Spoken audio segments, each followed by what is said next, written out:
The 28th flash. This flash comprises some of the short pieces I wrote as consolation for my brothers who were in the ward opposite me in Eskişehir prison at the time I was forbidden to mix with them or speak with them. Bismillahirrahmanirrahim. An amusing and absorbing conversation with Süleyman Rüştü, famous for his fidelity and distinguished by his sincerity of heart. A small point concerning an important verse. It was autumn, and approaching the time flies are discharged from their duties, and because of their minor annoyance, selfish humans were employing chemicals in my prison cell in order to eliminate them. It aroused a sharp pity in me.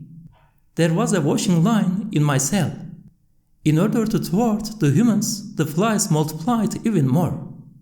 In the evening, those miniature birds would line themselves up in most orderly fashion on the line. When he wanted to hang up the washing, I said to Rüştü, "Don't disturb those little birds, hang it somewhere else." To which he replied, completely seriously, "We need the line, let the flies find somewhere else for themselves." Anyhow, in the early morning a discussion started up in connection with this exchange about the very numerous small creatures like flies and ants. I said the following to him: "The species whose copies are thus numerous have important duties and great value, like the copies of a book are multiplied in relation to the book's importance. That is to say, the species of flies have important duties and high value, so that the all-wise creature has greatly multiplied those tiny missives of divine determining and copies of the verse of divine power. The all-wise Qur'an states, 'O man, here is a parable set forth, listen to it. Those on whom you call besides God cannot create even a fly, if they all met together for the purpose. And if the fly should snatch away anything from them, they would have no power to release it from the fly. Feeble are those who petition and those whom they petition.' That is to say, if those things claimed to be gods by the people of misguidance were together all causes, and false gods apart from God Almighty, they would be unable to create even a fly. That is, the creation of a fly is such a dominical miracle and clear sign of the creative act that even if all causes were to assemble, they would be unable to make anything like it or to duplicate it, and would be unable to dispute that dominical sign. Flies, the significant subject of the above verse, defeated Nimrod, and when Moses, upon whom be peace, complained about their bothering him, saying, 'O my sustainer, why have you made these irritating creatures so very numerous?' the following answer came to him by way of inspiration: 'You have objected about the flies once, while the flies have asked many times. O our sustainer, this man has a huge head, yet he praises you with only one tongue, and sometimes he neglects to do that. If you had created us out of only his head, there would have been creatures like us praising you with thousands of tongues.' Moreover, the flies, which thus defended the wisdom in their creation against Moses, complained sufficiently powerfully to withstand 1,000 such objections, also pursue great cleanliness. These insects continually wash their faces, eyes, and wings as though taking ablutions, and have important duties. The common view is short-sighted, it is still unable to comprehend those duties. Indeed, Almighty God has created an orderly group of carnivorous beings as public health officials of a sort. They cleanse the seas by gathering up the corpses of other sea creatures that die every day in their millions, and prevent the sea from becoming polluted and disgusting with their corpses. Note: one fish produces thousands of eggs and thousands of young. So, to maintain the balance, from a roe consisting of 1,000,000 eggs, the young fish that hatch and survive will equal the fish that die. Also, the mother fish cannot always superintend her young because of the great difference in size between them, and she cannot enter the places they hide. So, As a manifestation of divine compassion, the all-wise and compassionately promotes one of the young to supervise the others and employs the tiny creature in the mother's duties. If those public health officials of the sea did not carry out their extremely regular duties, the sea would not sparkle like a mirror, it would rather display a sad and touching turbidity. Also, Almighty God has created carnivorous and carrion-eating birds and wild animals to be like cleansing and public health officials which collect the corpses of the wild animals and birds that die every day in their millions, cleanse the face of the earth of those putrid remains, and save other animate beings from such sad, discomforting sights. Some, like eagles, for example, through a divine impulse, wonderfully pursue the location of a corpse from a distance of 5 or 6 hours, though hidden and distant, and hasten to remove it. If those health officials of the land were not extremely efficient and orderly in carrying out their official duties, the face of the earth would become such so as to make all weep. The licit food of carnivorous animals is the flesh of dead animals. The flesh of living animals is unlawful for them. If they eat it, they receive punishment. The hadith, which states, "Retaliation shall be made for the hornless sheep on the horns on Resurrection Day," points out that, although the bodies of animals with immortal spirits perish, they will receive rewards and punishment in a manner appropriate for them in an eternal realm. In consequence, it may be said that the flesh of live animals is unlawful for wild animals. Furthermore, ants are employed as cleansing officials to collect the corpses of tiny creatures and small particles and fragments of bounty. They are given duties as public health officials to preserve tiny particles of divine bounty from waste, from being trodden underfoot, contempt, and futility, and to gather up the corpses of other small creatures. Similarly, flies are charged with duties of cleaning away poisonous substances and microbes which breed disease and are invisible to the human eye. They do not transmit microbes. On the contrary, through sucking up and imbibing harmful microbes, they destroy them and cause them to be transformed into a different state. They prevent the spread of many contagious diseases. A sign that they are both health workers and cleansing officials and chemists, and that they exhibit extensive wisdom, is the fact that they are extremely numerous. For valuable and beneficial things are multiplied. Note how beautifully and subtly the following lines by the celebrated Yunus Emre allude to the wonderful works of dominical arts that are the fly's wings and body. "I loaded a single fly's wing onto 40 ox carts, 40 of them could not haul it, it remained thus decreed." O you self-centered human being! Apart from the thousands of instances of wisdom in the creation of flies, consider the following small benefit that concerns you and leave off your hostility towards them. For just as they offer you some familiarity in your exile, solitude, and loneliness, so do they warn you against sliding into heedlessness and your thought wandering. You see flies that through their delicate manner and their washing their faces and eyes as though taking ablutions are giving you a lesson and reminding you of human duties like action and cleanliness. Moreover, bees, which may be thought of as a sort of fly, give you honey to eat, the sweetest and most delicate of bounties. And, as is stated by the Qur'an of miraculous exposition, they are distinguished by receiving divine inspiration. So, to be hostile towards them, although they should be loved, indeed, to be hostile towards creatures that suffer all sorts of difficulties in hastening in friendship to assist man, is wrongful and unjust. We may combat harmful creatures only to repel their harm. We fight wolves to protect sheep from their attack, for example. Mosquitoes and fleas fall upon the turbid blood flowing in the veins polluted by harmful substances. Indeed, they are charged with consuming the polluted blood. So, in hot weather, when there is blood surplus to the body's needs, why should they not be natural coppers? It is possible. Glory be to Him whose art bewilders the mind. At one time, when I was struggling with my evil commanding soul, it was imagining that the body is its soul in itself to be its own property, and it became conceited, proud, and boastful. I told it, this property is not yours, it is on trust. So it gave up its conceit and pride but became lazy. It said, why should I bother about someone who is not mine? Let him perish. What is it to me?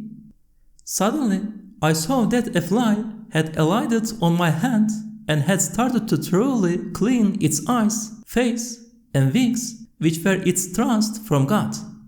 The fly was washing itself just like a soldier cleans his rifle and uniform thoroughly, which belonged to the state. I said to my soul, you look at that. It looked and learned a good lesson. As for the fly, it became my conceited and lazy soul's teacher and instructor.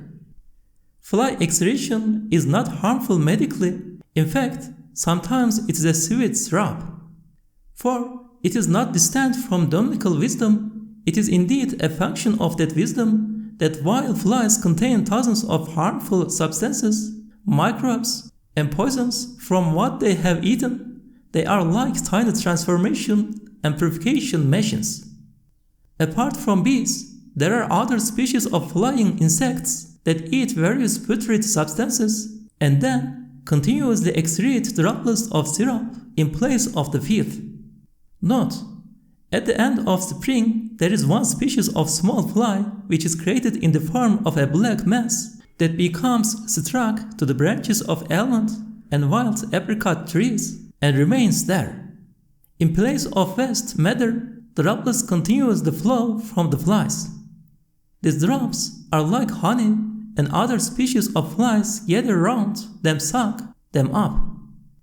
Another species is employed in the pollination of the flowers of plants and some trees, like the fig. Just as the firefly is worthy of observation, since it is a sort of fly that flashes, sparkles, and is luminous, so do other species that are gilded and glisten like gold deserve notice. Also, we must not forget flies armed with lances and wild bees, which are like brigands. If the all-merciful Creator had not pulled in their reins, if they attacked human beings like fleas, in the same way that those armed species killed Nimrod, they would have assailed the human race and expounded the implicit meaning of the verse, and if the fly should snatch away anything from them. Thus, the 100 famous species of flies, like these bearing special qualities, are of great importance, so that this mighty verse makes them its subject. O man, here is a parable set forth, listen to it. Those on whom you call besides God cannot create even a fly, if they all met together for the purpose. And if the fly should snatch away anything from them, they would have no power to release it from the fly. Feeble are those who petition and those whom they petition. By transforming those rotten, poisonous substances into a sweet and healing syrup, a confection of divine power that rains onto the leaves of trees, they prove that they are machines for transmuting one substance into another. They demonstrate before one's eyes what a mighty nation and group these tiny individuals form. Through the tongues of their beings they say, don't look at our smallness, consider the vastness of our species, and declare, all glory be to God. In the name of God, the merciful, the compassionate. Verily, when He intends a thing, His command is, be, and it is. As this verse indicates, creation is through a command. The treasuries of divine power are in the Kaf and Nun. Several of the many aspects of this subtle mystery have been mentioned in various places of the Risale-i Nur. Here, in order to make more comprehensible in this century's materialist view hadiths about the characteristics, qualities, and material effects of the Qur'an's letters, and particularly the disjointed letters at the start of some surahs, we shall illustrate this mystery with a material example. The All-Glorious One, the owner of the sublime throne, has 4 thrones by which he directs the creatures on the earth, which is like a center of the world and a heart and qibla of the universe. One is the throne of preservation and life, which is earth. This is the manifestation of the divine names of preserver and giver of life. The second throne is the throne of bounty and mercy, which is the element of water. The third is the throne of knowledge and wisdom, which is the element of light. The fourth is the throne of will and command, which is the element of air.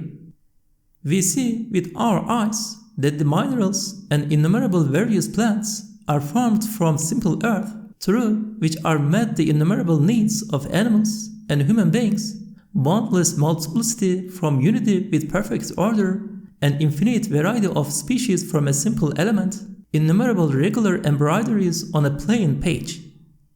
And although water, and especially the sperm of animals, is a simple fluid, innumerable miracles of art become manifest through it in the many animate creatures.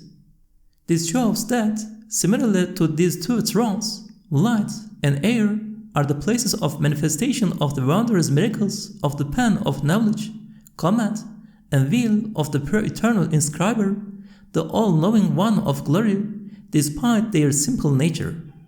For now, we shall leave aside the element of light, and in connection with our question here, try to unveil a little the marvels of command and will within the element of air, which for the globe of the earth is the throne of the divine command and will.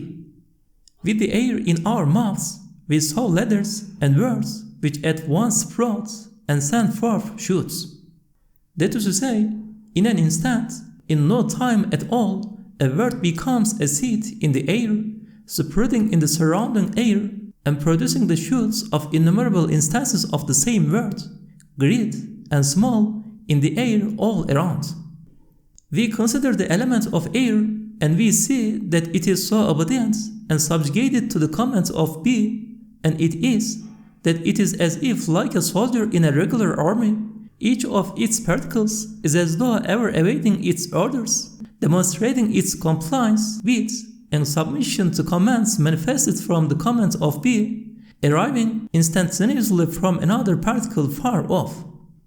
For example, the fact that human speech may be heard anywhere in the air by means of radio transmitters and receivers, on condition there is a receiver everywhere on earth, at the same moment, instantaneously demonstrates how perfectly each particle of air obediently conforms to the manifestation of the command of be, and it is.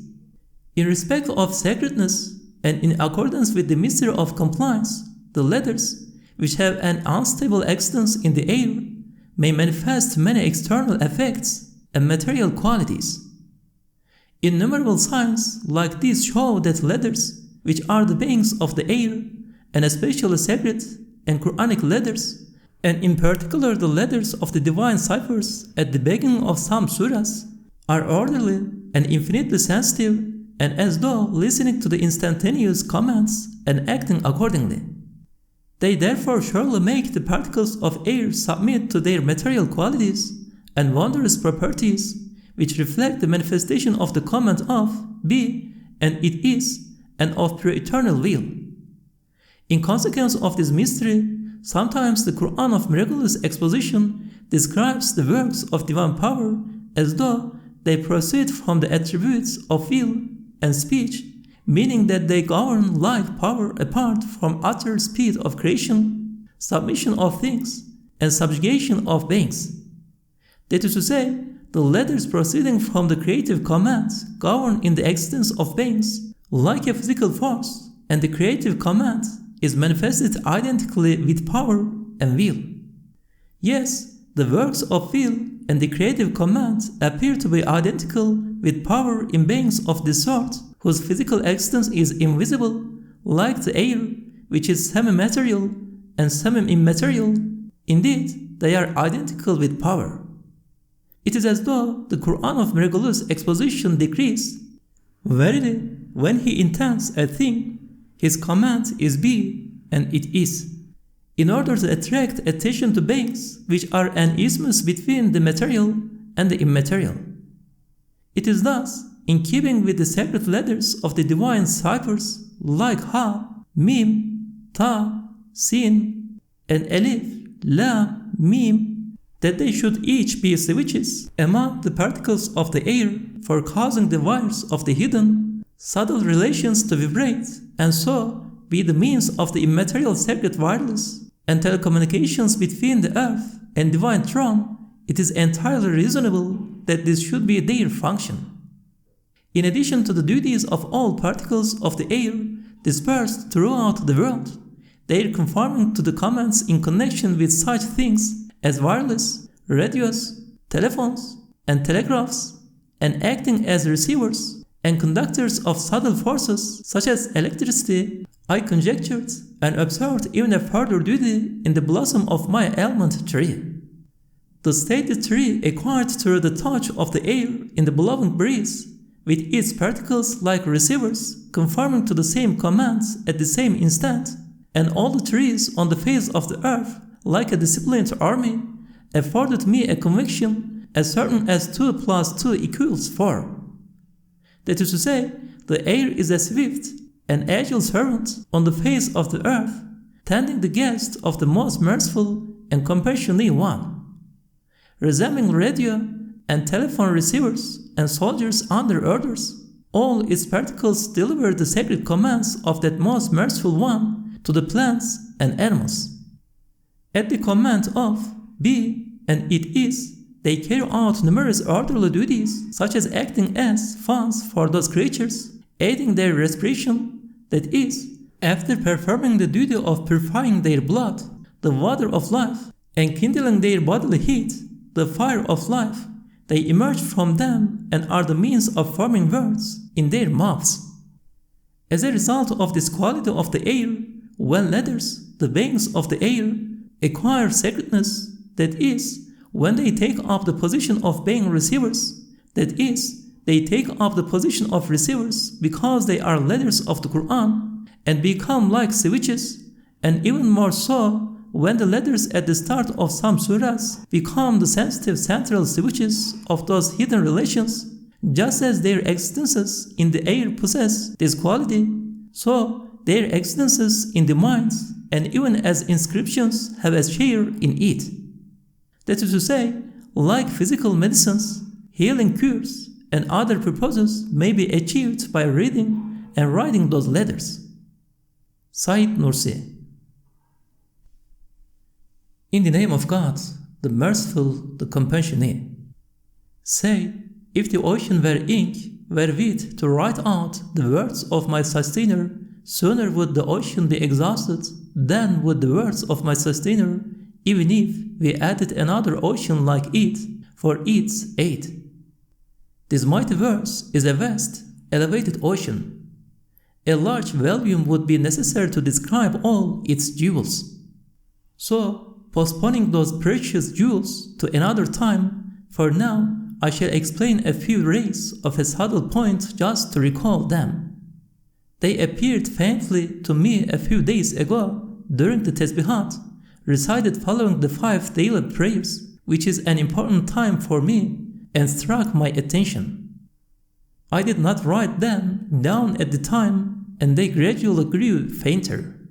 So, before they are lost altogether, so as to hunt down a manifestation of those points, I shall say a few words, as though encircling them. First word. In respect of being a divine attribute, like knowledge and power, pro-eternal speech is infinite. Certainly, if the seas were ink for something infinite, they would never get to the end of them. Second word. Speech is the clearest and most powerful thing that makes known someone's existence. Hearing someone's speech proves that he exists as clearly as 1,000 proofs, indeed, as clearly as seeing him.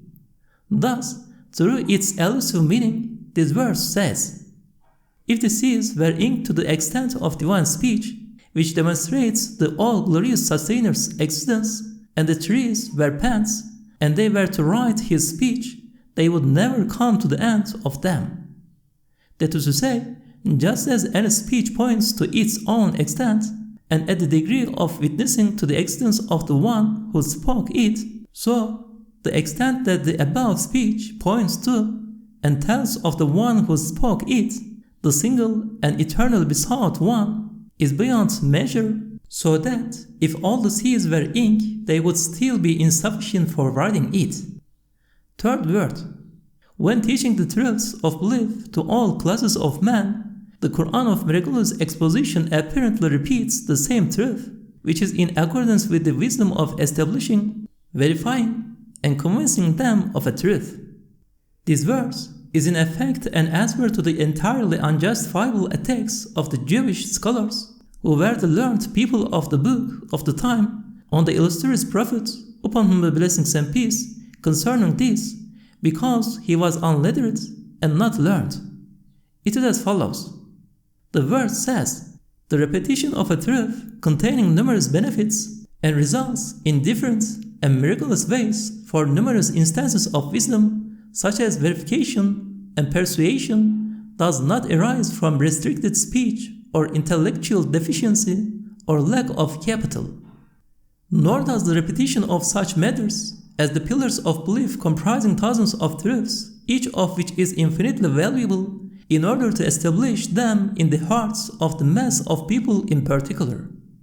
For the Qur'an proceeds from the endless, infinite per-eternal treasury of divine speech, and being turned to the manifest world on account of the world of the unseen, speaks with man and the jinn, spirits, and the angels, resounding in the ears of each person. If the seas were ink, sentient beings, scribes, plants, pens, and particles the pen's nibs for counting the words of pre-eternal speech, the source of the Qur'an, they would still never come to the end of them. For they are finite, while divine speech is infinite. Fourth word. It is clear that the issuing of speech from something unexpected increases the speech's effectiveness and makes it heeded. The speech-like voices of large bodies, like the clouds, and the atmosphere in particular, make everyone listen to them. The sounds of a gramophone, the size of a mountain, would attract attention even more. The heavenly voice of the Qur'an, which takes the levels of the heavens as gramophone records, issues forth to make the head of the globe of the earth listen to it. And with the power of the radio, the molecules of air become like the receivers and transmitters of its letters. The verse alludes to the fact that the air molecules each become mirrors, tongues, needle points, and ears for the all-wise Qur'an's letters, and indicates how important, valuable, significant, and living those letters are, saying, the Qur'an, which is divine speech, is so living and valuable that if all the seas were to become ink, and the angel scribes, and minute particles points, and plants, and hairs pens to the number of the ears that listen to it and hear it, and to the number of the sacred words that enter those ears, they could still never come to the end of them. No, they could never come to the end of them, because if Almighty God multiplies man's weak, lifeless speech millions of times in the air, for sure each word of the speech of that peerless sovereign of the heavens and earth, which looks to all the earth and the heavens and addresses all the conscious beings within them, will comprise words to the numbers of particles of air. Fifth word. This consists of two letters. The first letter. Just as the divine attribute of speech has words, so does power have embodied words, and knowledge too has wise words of divine determining. This consists of all beings.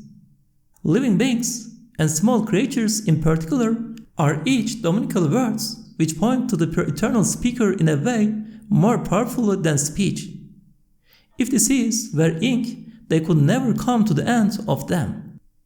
That is, the verse looks to this meaning too in elusive fashion. The second letter. All the inspiration received by angels and men, and even by animals, are divine speech of a sort. Its words are certainly infinite. It means that the verse is telling us how numerous and infinite are the inspirations and words of divine comment which the innumerable cohorts of absolute sovereignty continually receive. The knowledge is with God alone. None knows the unseen save God.